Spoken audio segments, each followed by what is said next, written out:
The smell of coffee awoke me. I sat up groggily awake to a steaming china cup of coffee struck in front of me. I rubbed the sleep from my eyes and felt my head ache on my right temple.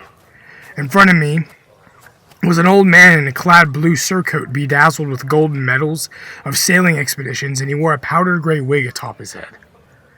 As I slowly sat up, I winced to feel the sweet. I touched my side where the man had stabbed me that night in the woods before my parents had passed, and saw that I was only wearing woolen breeches and a loose white cotton shirt and was barefoot.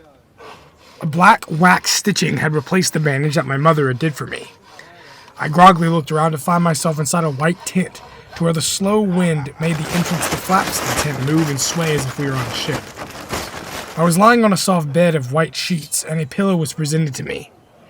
An iron bucket filled with cold rainwater was next to me, and a small desk with a tiny oval-shaped mirror was above that, surrounded by a wooden frame. I saw my coat was on a peg near the entrance, with my hat and my boots had been scrubbed and cleaned with a horse's brush. I reached for the cup of coffee, which felt like a soothing warmth in my hands. I sipped it in its full feeling, the sweet taste of the coffee, sugar and cream run down my tongue and shoot energy back into my veins, and I felt my tense muscles relax. I finished the coffee and set it down.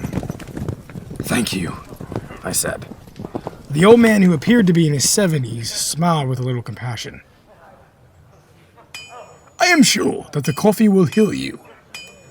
All of a sudden, the events of last night flooded back into my mind, and I shot up in panic. My hair felt greasy and wet as it touched my shoulders. "Where are we? Where's my sister Maria and my woman Mary?" The wig man put a hand to stop any further questions. "Your sister Maria and your lady Mary are being tended and cared for in the tent down from us. We are in Camp Hallow. It was established 2 nights ago, and the remaining people who survived the fire are staying here. Women, children, men, sailors. We have stocked provisions like food and fresh water, caravans, beds, blankets, weapons, and much of the like." "How long was I out? A few hours?" Ugh. I groaned as I sat down, clutching my head as it throbbed. 4 days. 4 days? I exclaimed, and then my head throbbed.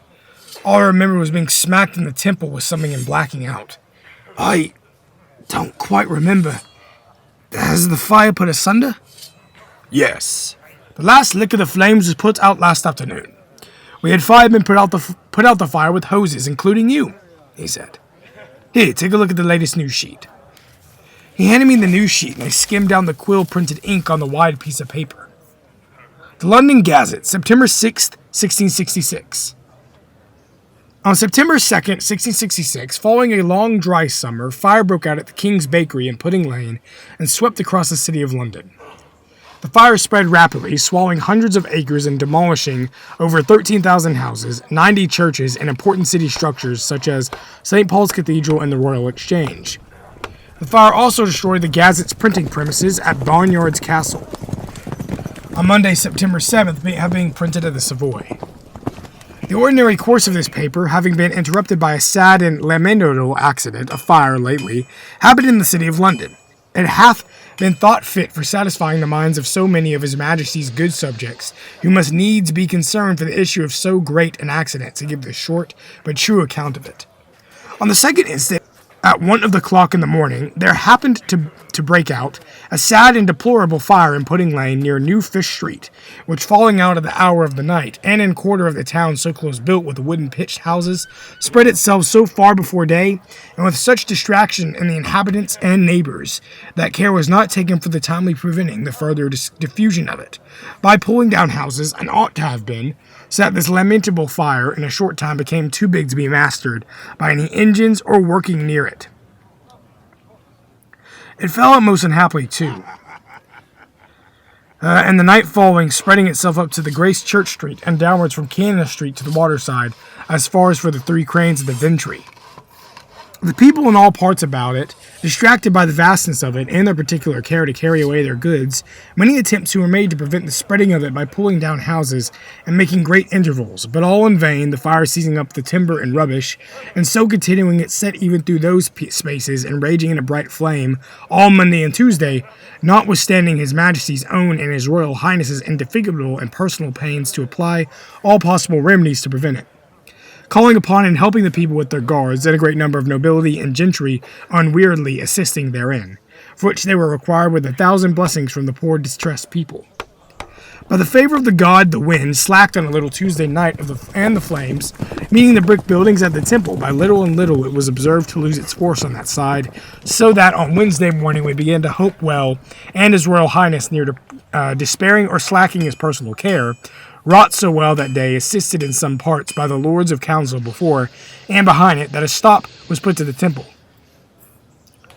Continues the next column. Church near Holborn Bridge, Pier Corner, Aldersgate, Cripplegate, near the lower end of the Column Street, at the end of Basin Hall Street, by the postern at the upper end of Bishopgate Street, and Lindenhall Street, at Standard and Cornhill, at the Church of Finchchurch Street, near Clothworkers Hall and Mining Lane, at the middle of Mark Lane, and at the Tower Dock. On Thursday, by the blessing of God, it was wholly beaten down and extinguished. But so as that evening it unhappily burnt out again afresh at a temple by the falling of some sparks upon a pile of wooden buildings, but His Royal Highness, who watched there that whole night in person, by the great labours and diligence used, and especially by applying powder to blow up the houses about, before day most happily mastered it. Divers strangers, Dutch and French, were during the fire, apprehended upon suspicion that continued mischievously to it, who are all imprisoned, and informations prepared to make a severe inquisition.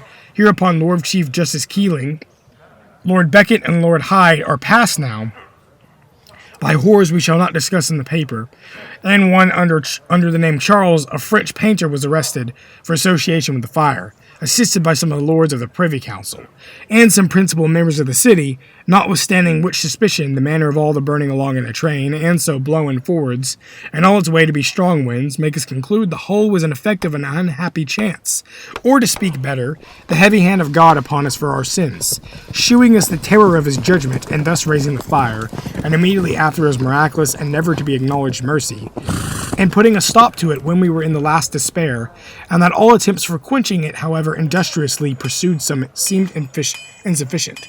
His Majesty then sat hourly in council, and ever since hath continued making rounds about the city and all parts of it, where the danger of mischief was greatest, till this morning that he hath sent His Grace the Duke of Albemarle, whom he hath called for to assist him in this great occasion, to put his happy and successful hand to the finishing this memorable deliverance.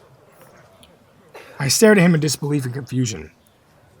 I don't remember helping with that. But you did, sir. I watched you jump from your horse and rush to take out the flames of the beast with the water buckets and aid the firemen. You all ended up putting out 3 houses, saving some valuable trinkets from burning up. The night was so blurry 4 nights ago that I had no time or effort to remember from what this man was saying, or if it was true or not, but I thanked him. What are happening with the ships? They are leaving for Plymouth and other cities like Wales, West Abbey, Westminster, and Yorkshire.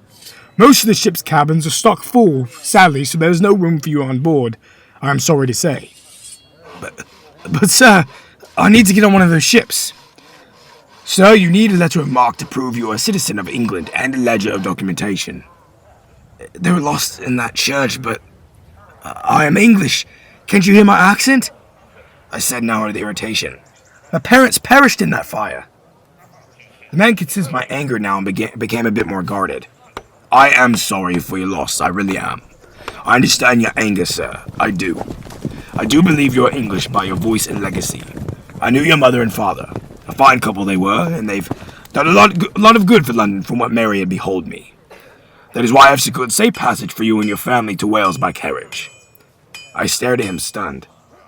You what? The journey will take about a few months, but you can stay in the small towns on the way with fair weather. I stared at the man and felt an overwhelming sense of joy. I reached out and shook his hand. Thank you, good sir. Thank you. Of course, lad. Of course. But there was one more thing. We had sent many boarding parties of the King's army out to the forest to search for any survivors, and found a carriage blockade and 5 men killed in cold blood, just south of London. 3 seemed like they sustained a musket ball wound, while the 4th was stabbed in the gut with his spleen dangling out, and the 5th found at the bottom of the hill, just a few yards away, with his throat slit. My heart began to race. My pulse quickened. He continued. We found this. He pulled out a ring that had been on my finger a few days ago, a simple silver one. I am to know this was one of your father's rings given to you, am I right? I looked down at my finger where my white skin was the faintest in the ring's place. I gulped. Sir, I can explain. Those 5 men attacked me and my family for all gold and supplies. They took the first volley, sir. He put up his hand again. Murder is murder, Mr. Heartstone. I know you did what you did to save your family. If any of the official was here, they would want to see you swinging from the rope. But I admired your father in a lot of ways, not just for his exploits, but his thinking. He was a good man to have at our side, and his son is a good man as well. I am pushing these charges aside, but only this once, son, because of your wealth with your family and your helping with the fire. If I catch you doing anything of this sort again, I will have you lashed. We understood. We understood, sir. Good. He stood up from the chair. He straightened his wig. The carriage arrives in an hour. He began to exit the tent flaps, but before he stepped out, I called him. Sir, wait! I did not catch your name. Nelson, sir. William Nelson. My heart kicked a beat as I watched the man leave. Could this possibly be the man my father claimed was killed by the Mayans, and who he sailed with all those years ago? I bolted out of the tent barefoot, and before I could scan around, he was gone. I felt a great deal of relief for having the charges to be cleared. A legend on the sea was before me, only in stories my father had told me in the past. Could that really be him? But how did he survive the Mayans? I gazed around the camp to see hundreds and hundreds of white tents dispersed throughout the dockyards, and many people helping carry trade goods and supplies while women tended to the injured. I looked ahead to see giant ships mooring in the bay and some sailing down the coast to Plymouth, where their sails puffed out. Behind me, the city of London was a shriveled heap of charred black wood and spikes of timber that looked like the fangs of a wolf than anything else. The city was gone. I knew it. The city was gone, I knew, but it would take time to refit her to a new London. Old London was dead. New London was born. I re-entered the tent and slipped on my cloak and boots and tied my hair in a pigtail. I then slipped on my cap and saw a leather bag on the desk near the small bed. I grabbed it and felt metal tink together. In amazement, I poured out a fluttering of 2,000 pounds of gold in my hand and knew whose work this was. I retired the leather bag and set off towards the tent where Mary and Maria were. I stopped an old lad carrying bundles of cloth. Have you seen Mary Bellows, Maria Heartstone? Where is the tent they are staying in? The old man nodded. 6th tent down to the left. I passed by many passersby, some bandaged bloodily, others washing black soot and ash, while others merely restitched torn canvas and other goods. The cool September wind pushed against my coat, but it felt good up to the long night of deafening heat. It was all over, I thought. All over. The creature was gone, the fire was gone, our money repaid. But nothing could compare to the loss of my parents. I will bury them properly once at my aunt's, I thought, even though I knew their bodies would not be there. I came to the tent and entered. I found Mary braiding Maria's blonde locks as she bounced with a doll in her hand. When I emerged, Mary shut up and ran and hugged me tightly. Maria slid off the bed and ran to hug my legs. How? You are here! I have missed you! I thought you were gone! I could not help but cry, and I ruffled her blonde hair. I am here, little sister. Do not fret. I've missed you very much. And I picked her up. Mary kissed my cheek. I thought you had fallen ill and passed. I had stayed every night watching you sleep. Only sustained an injury. And look, I pulled out the bag of coins. She stared at the gold in amazement. Where did you acquire these?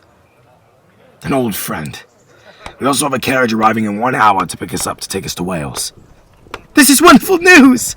Mary cheered and laughed, and as I swung around in circles of skirts and lace. I then looked down at Maria, giggling and bouncing at her excitement. Mommy and Daddy will join us too! My heart then plucked with sadness. I turned to Mary, who held worry in her face, and I looked down at Maria's face lit aglow with going home. We're going to see Aunt Margot. She is fun! I bent down to her level on my knees and stared into her eyes. I kissed her forehead, which made her wrinkle her nose. Maria, there is something I must tell you. Something very sad. What is it, little Hal? Well, I turned up and looked at Mary, who rested behind me with a hand on my shoulder. My little pumpkin. Mommy and Daddy are not coming with us. Why not? She asked, and I could see fear hit her. Mommy always braids my hair just like Mary, but Mommy's does it best. Father is always making laughs and jokes. Maria, listen to me. They are dead. Maria stared at me as if the words had not passed through her brain. Her eyes then swelled into balls of water, and she screamed and flew into my arms, blowing snot and tears on my shirt. They cannot be dead now! They are fine, yes? No, Maria. They are dead. I am sorry. But you listen here, sister. I know you are afraid and worried for yourself and for all of us. But I promise and swear to you that I will protect you for the rest of our lives and face down this world together. We are heartstones, remember? Just like Father and Mother said to us when we were children. We always endure. We always survive. We're going to survive, and I will be by your side, little sister, as your big brother, until the day I die. Me and Mary will take care of you like a family, I swear it. She cried even more in a high-pitched squeal, and Mary bent down to hug us both. It is all right. I'm here to care for you, as well as your brother. We'll be one big happy family. And your aunt will have funny chickens on the farm, won't she? Maria sniffed. Yes, the children will be funny to watch waddle. And she giggled through tears. The carriage arrived in an hour. I sang Leave Her, Johnny, Leave Her, to comfort Maria.